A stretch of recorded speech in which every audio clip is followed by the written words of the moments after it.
Mantan Kepala Divisi dan Profesi Pengamanan Polri Irjen Verdi Sambo telah ditetapkan sebagai tersangka dalam kasus pembunuhan Brigadir Nofriansyah Yosua Huta Barat atau Brigadir J yang merupakan ajudannya. Namun motif pembunuhan masih didalami. Sambo dijerat pasal 340 subsidiar pasal 338 jungto pasal 55 jungto pasal 56 KUHP. Pasal 340 mengatur pidana terkait pembunuhan berencana dengan ancaman pidana hukuman mati, pidana penjara seumur hidup atau penjara 20 tahun. Kapolri mengatakan Verdi menyuruh melakukan pembunuhan untuk membuat skenario seolah-olah terjadi tembak-menembak. Verdi melepaskan beberapa kali tembakan ke dinding menggunakan senjata api milik Brigadir Yosua. Tidak ditemukan, saya ulangi, tidak ditemukan fakta peristiwa tembak-menembak seperti yang dilaporkan. Saya ulangi, tidak ditemukan fakta peristiwa tembak-menembak seperti yang dilaporkan awal.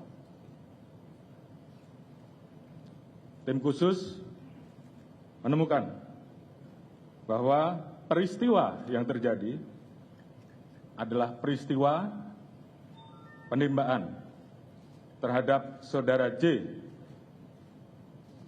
yang mengakibatkan saudara J meninggal dunia yang dilakukan oleh saudara RE atas perintah saudara FS.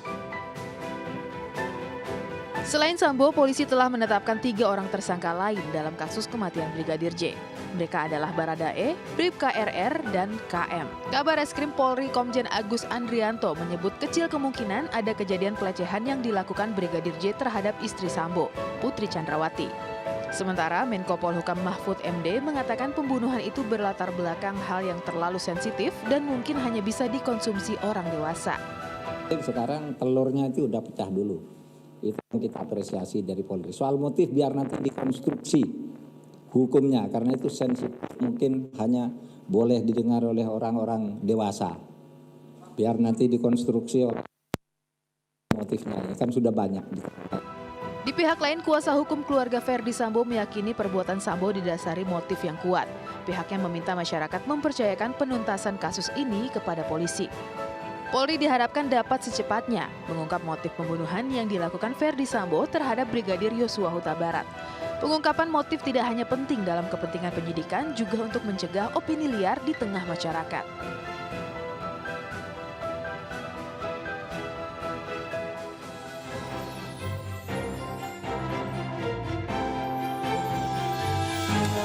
Pemirsa, tim Sus Polri belum mengungkap motif pembunuhan berencana terhadap Brigadir Yosua Huta Barat yang disangkakan kepada Irjen Verdi Sambo. Seberapa sensitif motif itu sehingga Menko Polhukam mengeluarkan pernyataan mungkin hanya bisa dikonsumsi orang dewasa. Saya Ajatul Ratma, Anda menyaksikan MNC News Prime.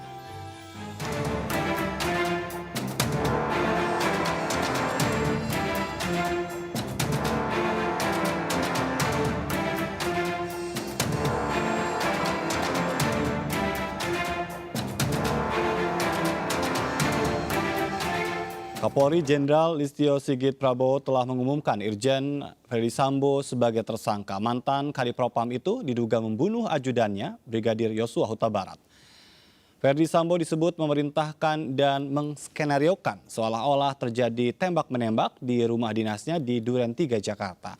Atas perannya ini, Verdi Sambo diancam pasal 340, subsidiar pasal 338, dan pasal 56 KUHP dengan hukuman pidana maksimal hukuman mati, penjara seumur hidup, dan 20 tahun penjara.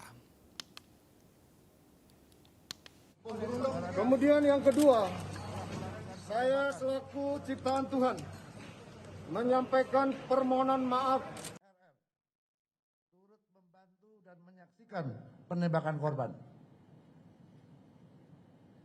KM turut membantu dan menyaksikan penembakan terhadap korban.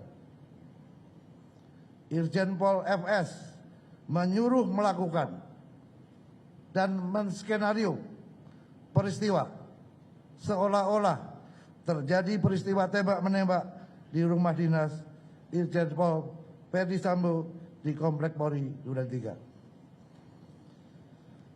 Berdasarkan hasil pemeriksaan keempat tersangka, menurut perannya masing-masing, penyidik menerapkan pasal 340, subsidiar pasal 338, junto pasal 55, 56 KUHP dengan ancaman maksimal hukuman mati, penjara seumur hidup, atau penjara selama-lamanya 20 tahun.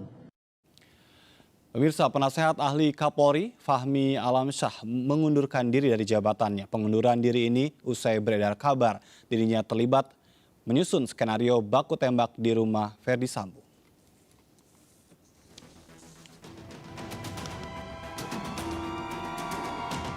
Kapolri Jenderal Listio Sigit Prabowo menyatakan penyidik tengah menyelidiki dugaan rekayasa skenario kronologi awal penembakan Brigadir Joshua, termasuk mendalami dugaan keterlibatan mantan staf ahli Kapolri Fahmi Alamsyah. Jadi pertanyaan pertama tadi, kami sedang melakukan pendalaman, tim sedang bekerja. Tentunya apabila kita temukan, pasti kita proses.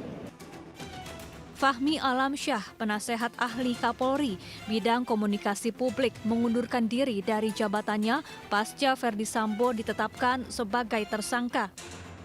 Fahmi diduga terlibat merencanakan skenario baku tembak dan membuat rilis media dalam kasus tewasnya Brigadir Joshua. Namun Fahmi membantah hal tersebut. Tim Liputan iNews melaporkan. Ferdi Sambo disangkakan pasal 340 KUHP tentang pembunuhan berencana. Jenderal Bintang 2 itu jadi tersangka setelah penyidik menetapkan 3 tersangka lain, yakni Baradae, Brigadir RR, dan Brigadir K.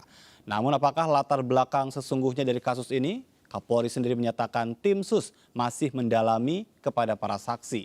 Dan untuk membahasnya sudah hadir bersama kami di studio Eka Prasetya, kuasa hukum dari keluarga Brigadir J. Selamat malam. Malam Mas Sajat. Terima kasih atas kehadirannya dan sudah juga bergabung melalui sambungan Zoom Irjen Pol Purnawirawan Arianto Sutadi, penasehat ahli Kapolri. Selamat malam Pak Arianto.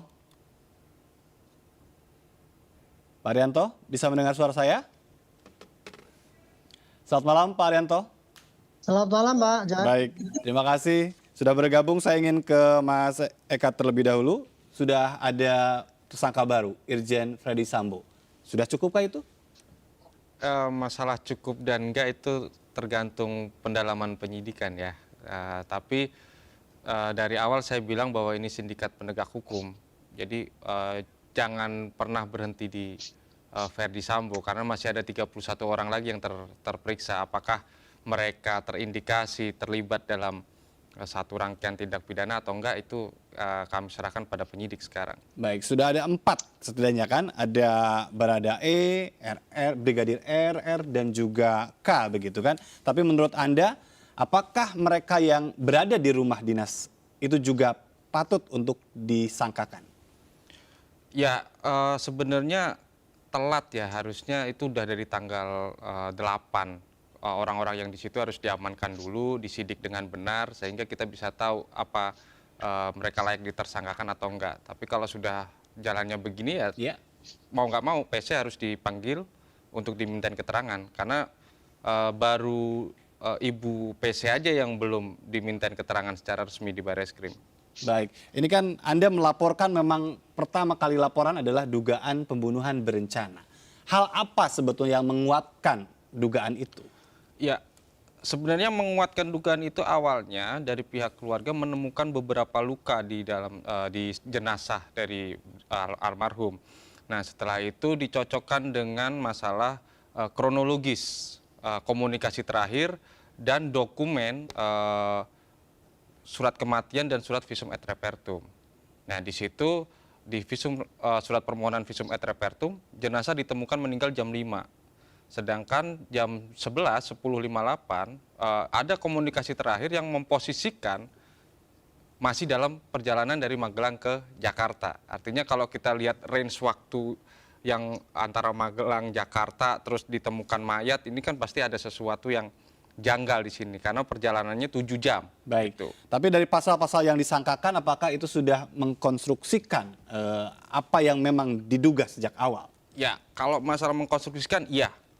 Itu sudah langkah yang bagus bahwa dugaan yang kami laporkan itu ternyata benar, gitu kan. Tinggal mencari bagaimana proses penyidikan ini dilakukan secara akuntabel dan transparan. Baik, ini bicara tentang transparan, Anda sebagai kuasa hukum pernah juga mengatakan di Prime ini kurang terbuka. Apakah sejauh ini sudah lebih terbuka penyidik? Ya, sejauh ini masih ada beberapa hal yang belum dijawab sama penyidik. Apa itu? Yang pertama, mengenai barang pribadi Brigadir J, terutama soal handphone yang dijadikan alat komunikasi antara Brigadir J dengan keluarganya. Itu ada 3 handphone dengan 4 nomor telepon. Itu barang itu di mana? Yang kedua, soal pakaian dari korban itu ada di mana? Ya kan, selama ini kita mendengar di lapor, tapi kami dari kuasa hukum tidak bisa melihat atau tidak bisa berkoordinasi untuk melihat barang itu, memastikan apakah itu barangnya Brigadir J atau bukan. Iya. Itu yang pertama. Yang kedua, permohonan kami adalah setelah ekshumasi adalah prarekonstruksi. Nah, tapi dijawab oleh penyidik pada saat itu, prarekonstruksinya bukan prarekonstruksi untuk laporan kami, tapi prarekonstruksinya adalah laporan untuk tembak-menembak. Nah, sekarang terjawab sudah dengan adanya rilis dari Kapolri kemarin, tidak ada konstruksi tembak-menembak. Nah, ini pertanggungjawaban terhadap penyidikan itu bagaimana?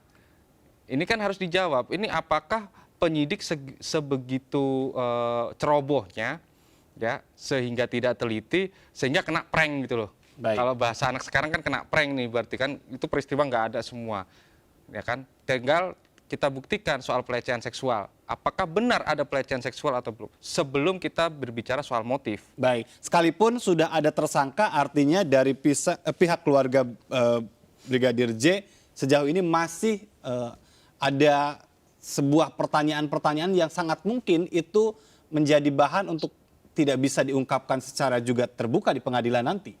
Ya, jadi kita belajar dari kasus kopi sianida, ya kan? Konstruksinya adalah waktu itu langsung ke motif, bukan ke proses penyidikan yang benar, ya kan? Sehingga di pengadilan nggak satu pun itu yang bisa membuktikan bahwa memang Jessica yang membunuh, tapi kan tetap dihukum 20 tahun. Nah, jangan sampai kasus ini begitu gitu loh. Jadi penyidikannya dulu harus benar nih. Baik. Gitu. Dari cara pemeriksaan saksi, alat bukti, ya kan, baru prarekonstruksi, rekonstruksi, sehingga ini kan ujungnya nanti jadi berkas yang dibawa ke kejaksaan untuk disidangkan di pengadilan. Nah, makanya kalau dalam proses awal dari olah TKP aja kemarin, mohon maaf, mungkin saya agak berantakan sampai prarekonstruksi, berarti kan ini harus dimulai dari awal. Baik. Saya ingin ke Pak Arianto nih, kalau berbicara tentang penetapan tersangka terlebih dahulu. Ferdy Sambo akhirnya menjadi tersangka dan disebut sebagai dalang dalam peristiwa ini. Iya. Silakan Pak Arianto. Saya boleh nggak mengulas kembali mengenai masalah ini dari awal, Pak? Silakan. Karena kalau langsung dipotong dari belakang ini, publik jadi bingung, Pak. Begini ya, yang terjadi ini adalah ya, ternyata ya dari rilis daripada Bapak Kapolri itu kan, sekarang udah terang benderang bahwa diawali dengan tindakan Bapak FS itu melakukan tindakan yang diduga menghilangkan nyawa orang, yaitu ajudannya, entah menyuruh atau dilakukan oleh anak buahnya di bawah tekanannya. Ya.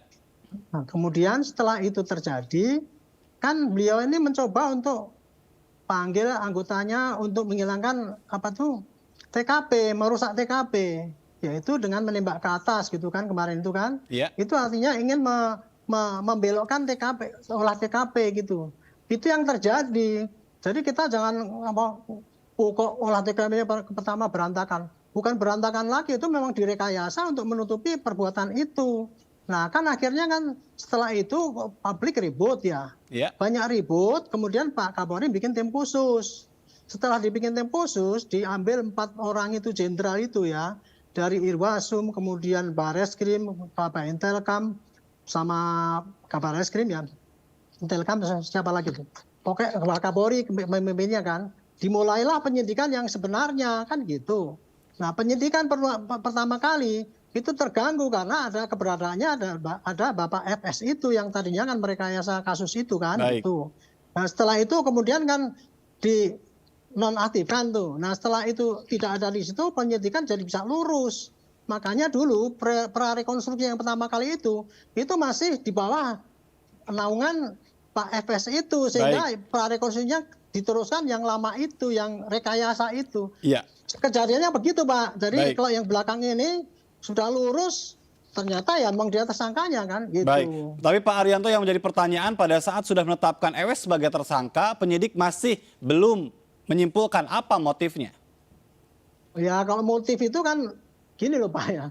Kalau setahu saya ya, kalau dalam pengusutan pidana itu kan berangkat dari TKP, Pak. Iya. TKP, kemudian lihat barang bukti, dianalisis, saksi-saksi dikumpulkan, apa yang terjadi.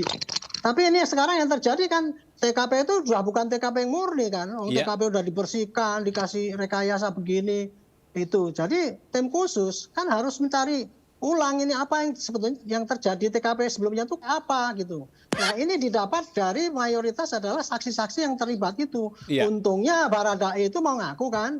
Jadi dia kan bisa digali keterangannya dari itu. Nanti akan direkonstruksi kembali Pak dari itu. Jadi otomatis ya dengan kesaksian daripada Baradae Pak yang nyuruh adalah bos saya gitu. Otomatis sudah ada bukti awal itu. Baik. Cukup untuk FS untuk menetapkan jadi tersangka. Perkara nanti perbuatannya kayak apa, apakah direncanakan itu didalami lagi Pak dengan mendalami saksi-saksi yang sekarang sudah diperiksa semuanya itu gitu. Iya, Pak. bagaimana Kalau udah itu dapat ya Pak, dilihat apa yang terjadi sesungguhnya, nanti akan bisa digali motivasinya Pak. Itu Baik.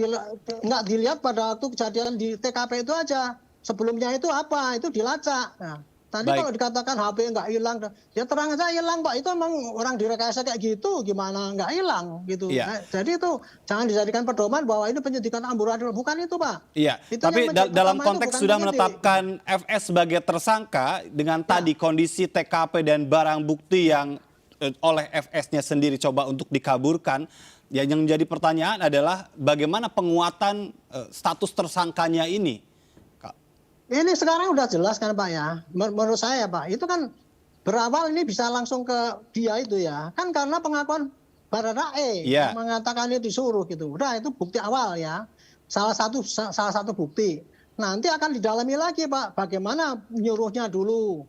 Bagaimana kamu nembaknya karena terpaksa itu. Iya. Dari situ kedalaman terus nanti akan kelihatan Pak bahwa ini Pak ini memang merekayasa apa tidak gitu. Baik. Jadi bukan mengaburkan Pak ini. Baik. Jadi jangan terlalu curiga Pak, saya bukan bela polisi ya. Iya. Tapi jangan curiga kepada polisi bahwa polisi semua brengsek lah gitu lah. Baik. Ini Tapi hanya segelintir orang yang brengsek, tapi nama polisi semua hampir hancur gitu loh. Iya. Sekarang udah Mas jelas Eka. apa yang ada gitu. Iya, yang menarik memang bahwa kunci dari penetapan tersangka FS ini adalah pengakuan dari Baradae begitu kan. Baradae mencabut BAP yang pertamanya, kemudian mengaku bahwa dia diperintah. Dari sisi kuasa hukum korban, ya Anda melihat pengakuan ini murni atau ada hal lain yang menjadi pendapat? Ya, saya bukan tipe orang yang suka menebak-nebak ya, tapi saya melihat fakta aja ketika dia mengakui satu perbuatan dia untuk jadi JC, ya saya mengapresiasi gitu. Cuman seharusnya harapan kami tidak berhenti di situ. Ya. Gitu loh. Itu alat bukti pada kemana gitu. Kalaupun memang dibuang Pak gitu kan, Pak Arianto, bukan Ya. saya tidak bermaksud untuk menjelekkan bahwa semua polisi brengsek, enggak. Tapi inilah jaringan gitu loh. Inilah jaringan. Karena yang terjadi Ya pada itu saat jaringan yang lama itu Pak. Anak Iya, buahnya makanya Pak Sambo saya gitu loh. mengapresiasi Tapi itu, saya gitu loh. saya mengatakan ini apa? Karena kalau urian Bapak itu kayak gitu seakan-akan jaringan penyidik semua kayak gitu dicurigai terus. Ya, itu tolong stop untuk itu. Ini dulu ya penyidikan pertama kali itu bukan penyidik Pak. Itu Terus? anak buahnya Pak Sambo gitu loh. Oh, berarti anak buahnya Pak Sambo yang termasuk para Iya, rekonstruksi jelas, di ini. Duren 3. Iya yang 30 itu kan. Apakah sudah diperiksa semua itu? Lah sekarang kan udah Yang soal rekonstruksi di Polda Pak, yang malam-malam Pak, itu anak buahnya Pak Sambo juga. Ya iyalah. Baik. Itu kan baik. dulu Pak ya, dari versi yang pertama kali itu dulu anak buahnya Pak Sambo semua yang merekayasa TKP itu. Setelah itu kan dikoreksi oleh tim khusus. Nah tim khusus ini penyidikannya lurus Pak. Baik. Jangan disamakan sindikat penyidik. Enggak, Itu saya nggak pernah bilang soal tim khusus bahwa itu termasuk sindikat penyidik Pak. Iya. Nanti Ya. kita akan jawab itu Saya setelah nggak pernah jeda. bilang itu ya. Ya. Ya, Kita saya akan hanya jeda Pak meneruskan Arianto, aja, Mas jangan Eka. tanya publik. Kita harus break terlebih dahulu. Pemirsa tetap bersama kami, tetap di MNC News Jangan Prime. diperintil.